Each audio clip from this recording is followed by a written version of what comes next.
Welcome to Part 3, Cerner Powerchart, View Only. In this module, we will continue to look at the most frequently used pages of the chart.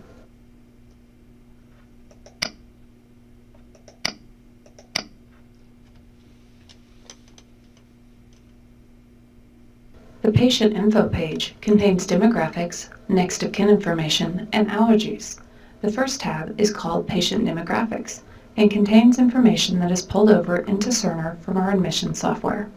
If there is an error in this information, you must call admissions so it can be corrected in the admissions software. The correct information will then pull into Cerner. Here's a tip. If you need this patient's demographic information, click their name in the banner.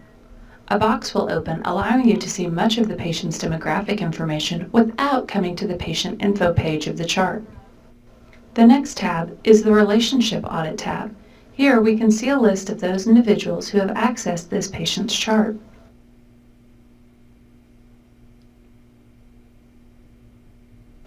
On the Patient Next of Kin Info tab, at the top we can see all of the patient's visits or encounters again. And at the bottom right, if we scroll over and then scroll down, we can see the patient's emergency contact and next of kin information. Here's a tip. If you just need to see all of the patient's visits or encounters, you do not have to come to this page of the chart. You can simply click their location in the banner and a new box will open. In this way, if you do open a patient's chart and notice that you are viewing the wrong encounter, you can change to the correct encounter without closing the patient's chart. The next tab is the Allergies tab. When you are first granted access to Powerchart, the display here will be set to All. This includes those items the patient currently has a documented reaction to, as well as the inactive items.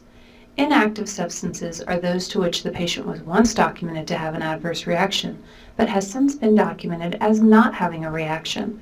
Remember, there is no delete function in Powerchart. Once the patient has a listed allergy, it must be changed to inactive status to remove it from the active list. This list is used to document medication, environmental, and food reactions. To only see the active reactions listed for this patient, click the drop-down and change the selection to Active. This is considered a preference. Once you log completely out of Powerchart, this will be retained as a setting until you change it. Here's a tip. You can also access the patient's allergy information from their banner. If the patient has substances listed to which they have an adverse reaction, the banner will say Allergies. By clicking this in the banner, a box will open, listing those substances to which the patient has a reaction. The display will also be set to All upon your first login. You can also change this one to only display active reactions.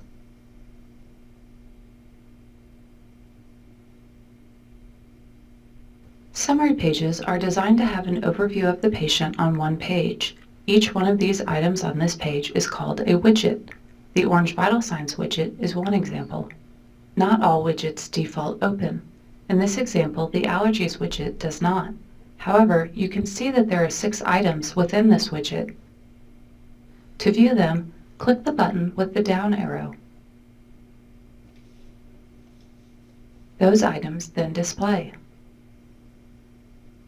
You can also use some widgets to quickly move to that page in the chart to view additional information in that section. For example, clicking the Outstanding Orders widget name takes us to the Orders Plan of Care page. To quickly move back to the Summary page, click the back arrow near the small house.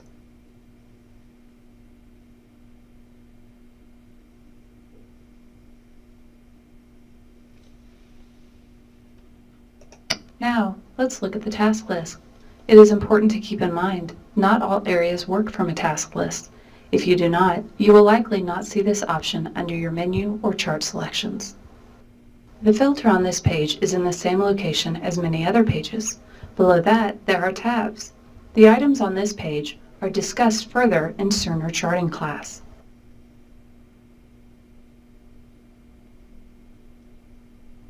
It is important to know where you can look to find tips about Cerner, as well as class handouts and flyers educating you about changes being made in Cerner. To find this page from inside Powerchart, click Links at the top of the screen, and then click Cerner Education. The Cerner Education page then displays. You can also get to this page from the Cox Health Intranet homepage if you are using a Cox Health computer and you do not have Powerchart open. From the Cox Health homepage, hover over Resources and click Cerner Education. Whenever a change is upcoming in Cerner, flyers are posted here with the relevant information. These can be found under the Education link on the left. On this page, there are categories. You can hover your mouse over the category header and click the drop-down. Then, click the category you wish to focus on. It will then only display those category handouts.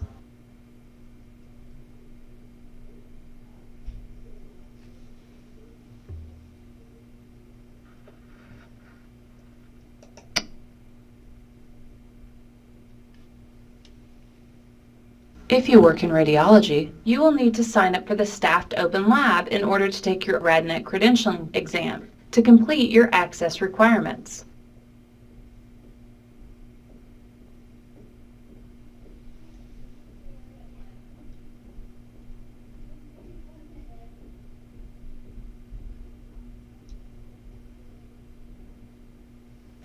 Please remember you can re-watch any of these modules at any time by going to HealthStream and clicking on the Transcript tab.